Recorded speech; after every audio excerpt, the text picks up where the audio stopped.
This is the first part of the revision programme for Conflict and Tension, the Treaty of Versailles. Before we have a look at what the treaty actually said, we need to have a look at, well, what was happening at the peace conference? What is the background to the treaty? Well, the peace conference was set up in Paris in the aftermath of the First World War. So this was a series of meetings where the future of the defeated nations was discussed. There weren't just treaties being made for Germany, they were being made for Austria, for Hungary, for Bulgaria, all of the nations that had been seen to be to blame in some way or on the wrong side of the war. The First World War ended on the 11th of November 1918 when Germany signed the armistice. So the armistice is really important because under that surrender document, they said that they would unconditionally accept any terms of surrender. This meant that they had to accept any punishment that was given to them in exchange for the war ending.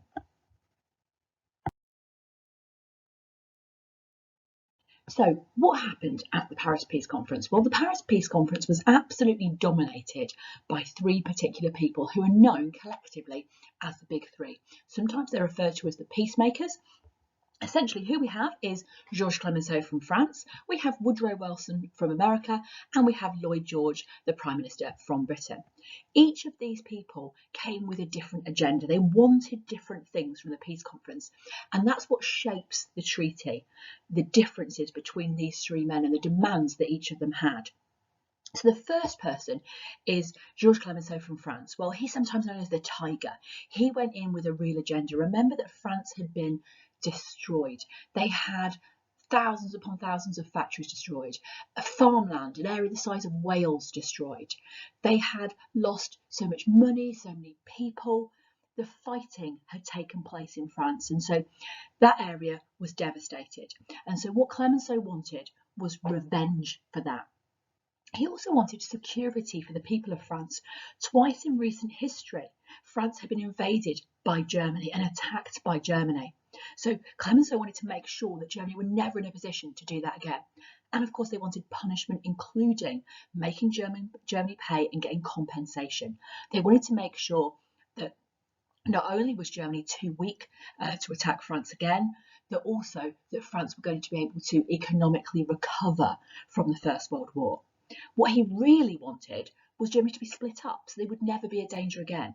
And he wanted the Rhineland, that place that was a real threat because that's where the German invasions had taken place from the previous two times. He wanted to make sure that that area was independent and no longer controlled by Germany.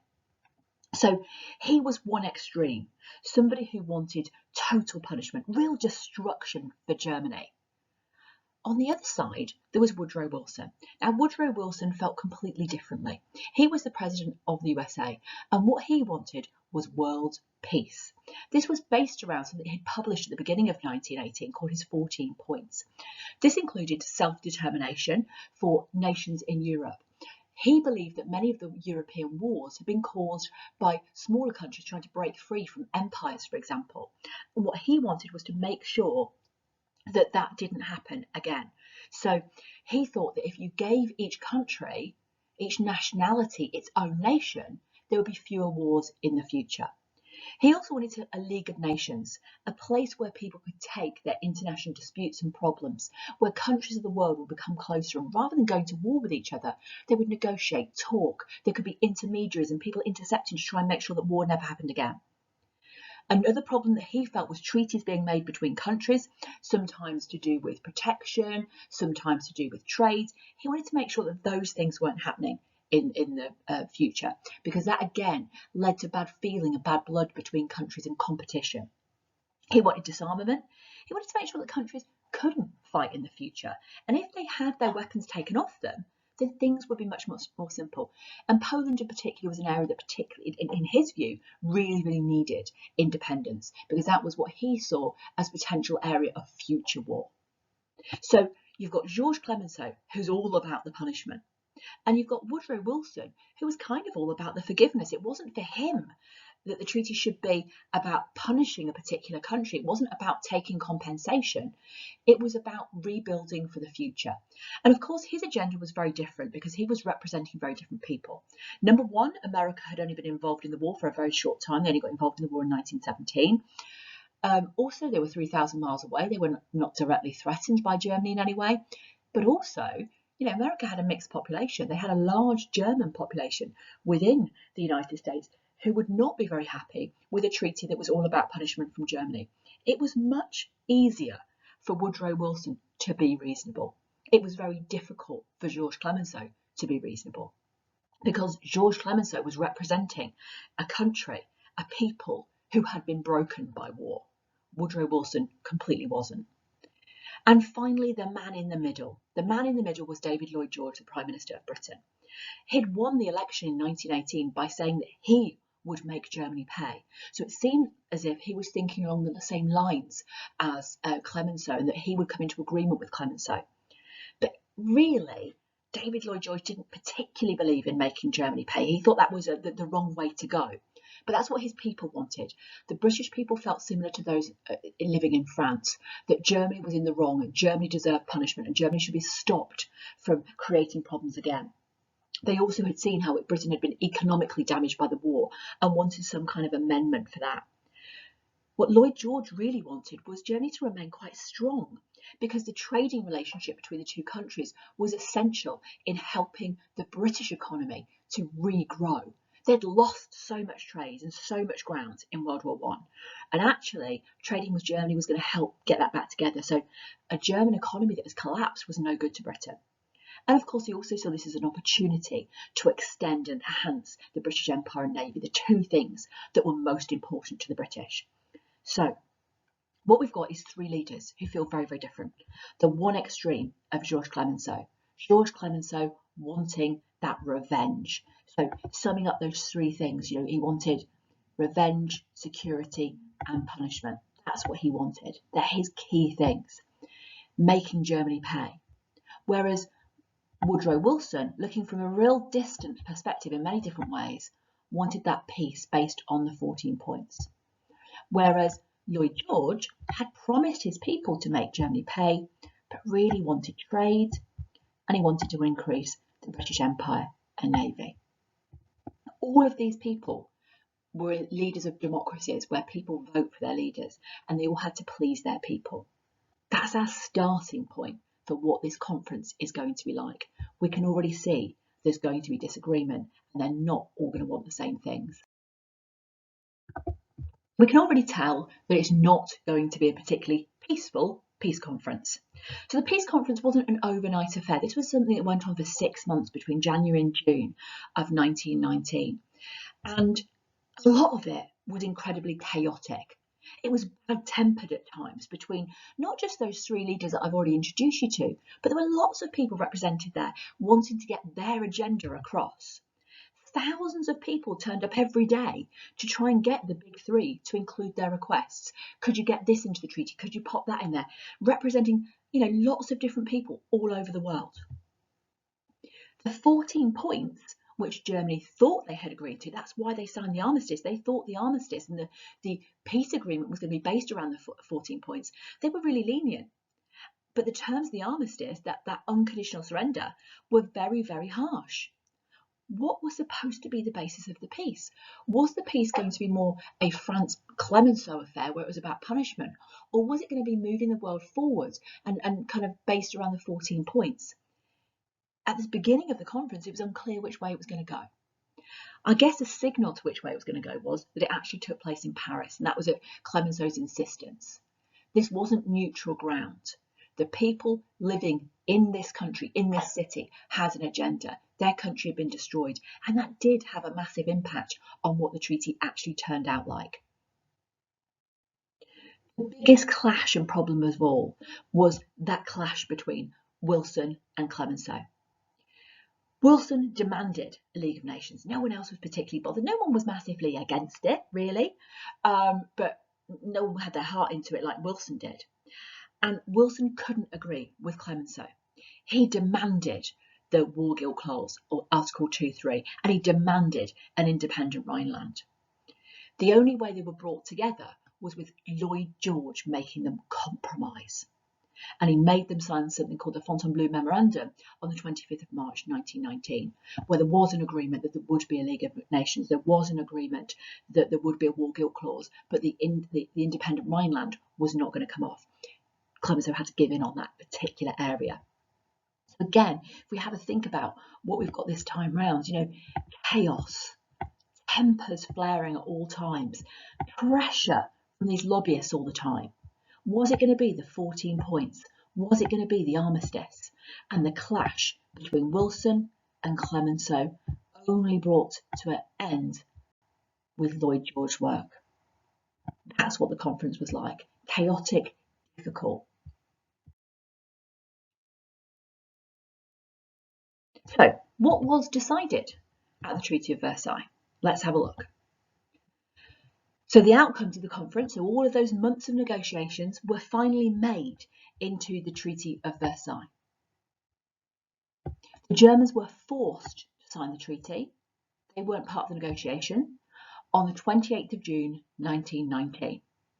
28th of June, incidentally, was also the date 5 years earlier that Archduke Franz Ferdinand had been assassinated and started the whole chain of events that began the First World War. There were 5 main parts to the Treaty of Versailles. The first part of it was, I guess, the good part in many, many ways. This was the part that set up the League of Nations. So the first 26 points of the treaty were all about what's this treaty, what this league is all about, how's it going to work, what's it going to look like. And this was the only part of the treaty which was not about punishment. It was about building for the future. So one of the very, very big things was the changes in territory or land. Often in an exam question, they will talk about territorial changes. They're just talking about changes of borders and land. So what did Germany lose? They lost all their empire.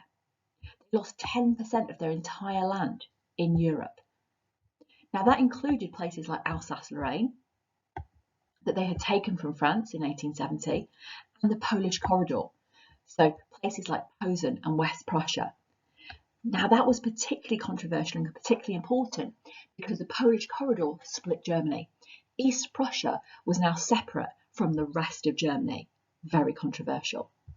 Anschluss or union with Austria was also forbidden. So a number of big land changes. That's just a summary of some of the main ones. As well as losing land, of course, Germany also lost their military. Well, the army was limited to 100,000 men.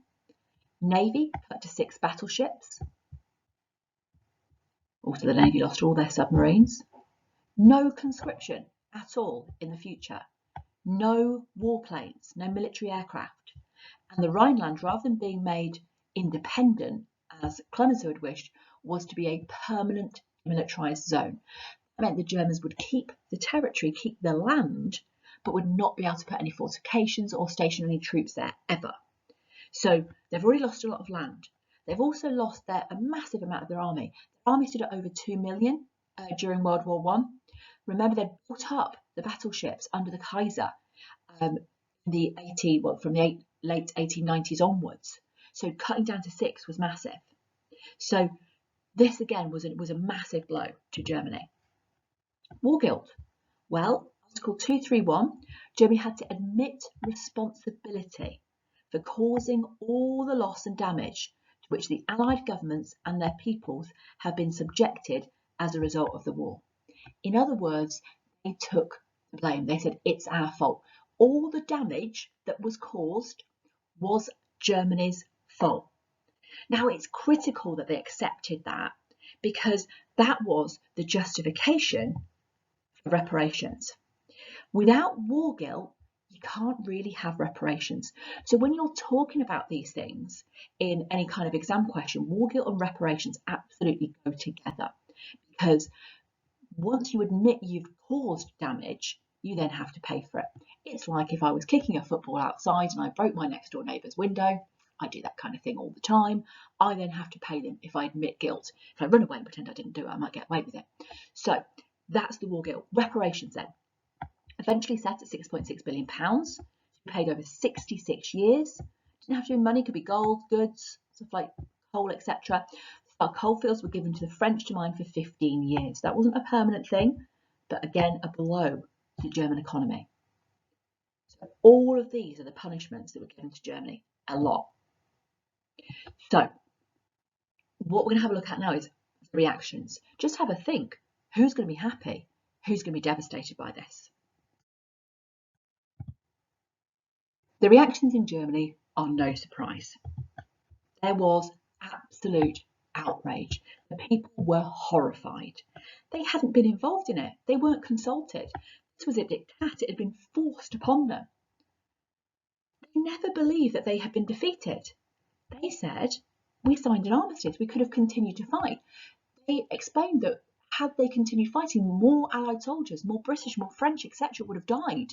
And what they were doing was surrendering to stop that from happening. And they thought that they would get rewarded for that rather than punished.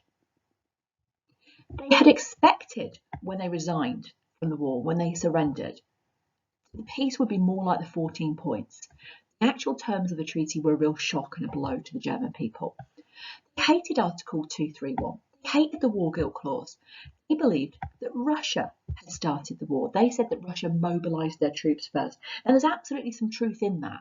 But the Germans and their aggressive behaviour and their backing up of Austria in the summer of 1914 certainly was a major cause and a major factor in the starting of the First World War. But it wasn't the only one, and they were not the only country to blame. German newspapers began this campaign of propaganda where they claimed that reparations were an attempt to starve German children. They were convinced that the French wanted to wipe them out as a race. To be fair, they might not have been that far out of what the French actually wanted. They said that the loss of their army put them in danger from other nations. They said that 100,000 men could not protect their borders, particularly now where they were surrounded by enemy countries and where East Prussia had been separated from the rest of the nation.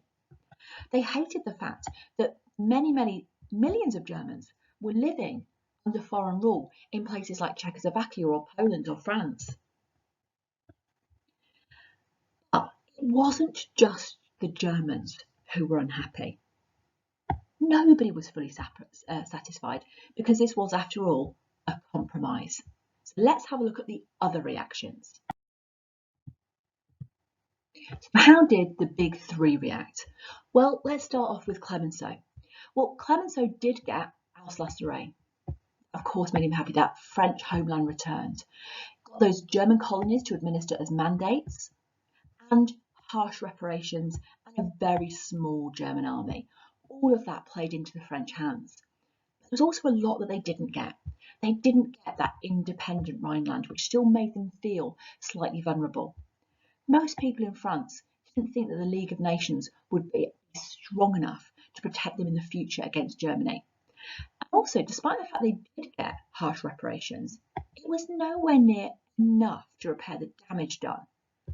As a result of all of that, the French people fell out of love with Clemenceau. They felt he hadn't negotiated hard enough. They felt that he hadn't done enough, and he fell from power. So, despite the fact that out of everybody, it was the French that got the most because they shouted loudest, they were the ones who'd been most damaged, and people felt really that they had the most right in many ways to demand at the Paris Peace Conference. The people of France were still not satisfied. What about Wilson then? Well, of course, Wilson did get his League of Nations. He did get self-determination. New countries were created, such as Yugoslavia, as Poland, as Czechoslovakia. All of those places were created now. However, Wilson thought the treaty was far too harsh. Self-determination didn't even work out the way that he wanted to. Yugoslavia was made up not of one race of people, it was of many different groups of competing groups from within the Balkans. And the Balkans had always been an area that had caused trouble. That's where the First World War stemmed from in the first place. That didn't survive as a country. It broke up in a load of civil war and genocide and problems in the 1990s. Czechoslovakia, over time, was broken up by the Nazis and today is split into the Czech Republic and Slovakia. Many Americans, were just not interested in what was going on in Europe. And in 1920, the American Parliament, the Senate, they refused to sign the Treaty of Versailles to say that we want anything to do with this, and they refused to join the League of Nations. Wilson also fell from power. The treaty was very unpopular and seen as way too harsh in America. Wilson was seen as not having done a very good job and having given in too much to Clemenceau. So you've got two leaders who were both seen to have not done a good enough job for very different reasons. And finally, Well, Britain did get, at least temporarily, those mandates, some of Germany's colonies. German Navy, which was supposed to have been handed over to Britain, was destroyed, but at least that was no longer a rival naval power. But Lloyd George himself, he thought the treaty was too harsh, and he believed there would be another war in 20 to 25 years' time. So even one of the people that was negotiating said, this is not going to bring peace, this is going to bring future war. British diplomat who'd been over at the Paris Peace Conference, Harold Nicholson, he said it was neither just, that means fair, nor wise. It wasn't a good treaty. And he said that the people who'd been making it were stupid. They'd made a treaty that was unworkable and was only going to cause tension and upset. And John Maynard Keynes, who was a top British economist, he said it would ruin the economy of Europe. And of course, we know that the European economy does not recover from this for a very, very long time. So one of the biggest issues that we have with the reactions here is it was a compromise. When you're thinking about the treaty, I really want you to remember that word, because nobody was satisfied and nobody was really very happy with it. And a lot of that, of course, is going to lead to giving in to Hitler when he unleashes his foreign policy aims in the 1930s.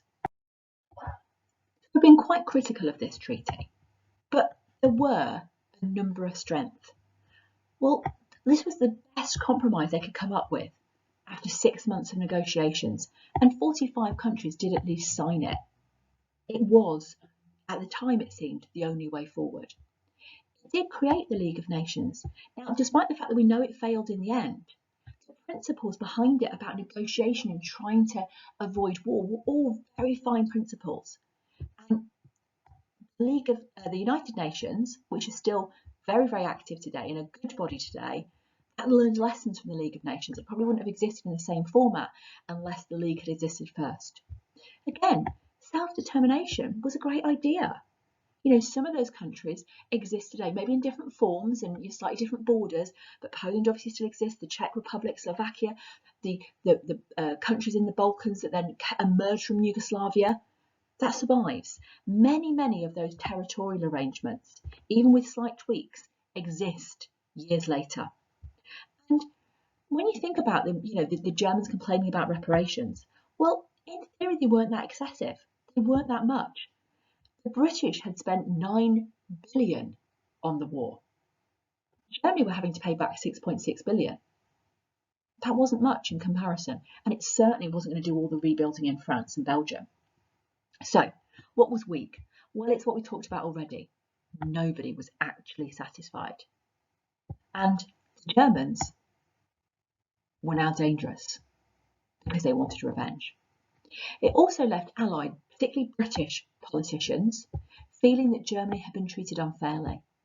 And what that meant was when Hitler started breaking the treaty in the 1930s, they kind of saw him as reasonable. That's what we call giving him the moral advantage. We think, oh, well, yeah, it was silly, wasn't it, for us to demilitarize the Rhineland? What's the problem with German troops being on German land?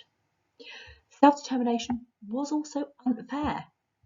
Millions, as I've already said on the other slides, millions of German people were transferred to other countries, and Germany wasn't allowed to join the League. This was a treaty that seemed to be one that wanted to humiliate Germany, not just to punish them. One of the biggest criticisms of the final peace treaty was it led to Hitler in the Second World War.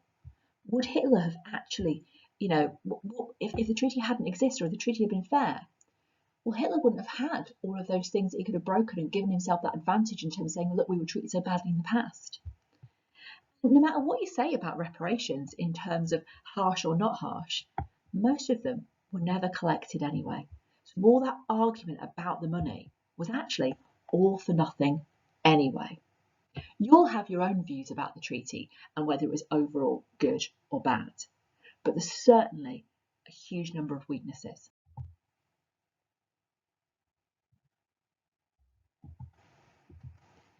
So your job now is to make sure you know how to tackle the short answer test and to make something learning this small topic. As I'm talking you through it, make sure you're making notes and flashcards or revision clocks or a mind map or whatever it is you want to do on the information. Do your red pen, black pen. Just do something with it, because just listening to this isn't enough. You also need to be able to actually do something and then attempt some exam questions.